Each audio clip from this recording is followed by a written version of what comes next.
Lalo pa pong dumarami ang mga nagrarally sa Commonwealth Avenue sa Quezon City. May live report dyan si Oscar Oida. Oscar!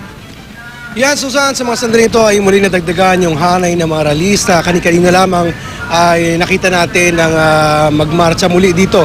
Yung hindi pa matiyak na bilang ng mga ralista para nga samahan yung mga grupo na una nang nagsasagawa ng kanilang munting programa dito sa kinalalagyan natin sa may Commonwealth Avenue.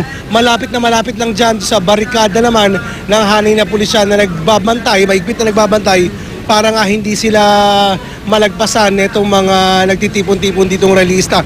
Kabilang sa mga iminumungkahi ng mga nagsasagawa ng programa dito ay yung anilay walang katapusan na kahirapan, yung kanilang problema sa reforma sa lupa at ilan pa mo sa mga programa ng kasalukuyang administrasyon na anilay patuloy na nagpapahirap sa kanila sa mga mamamayang Pilipino.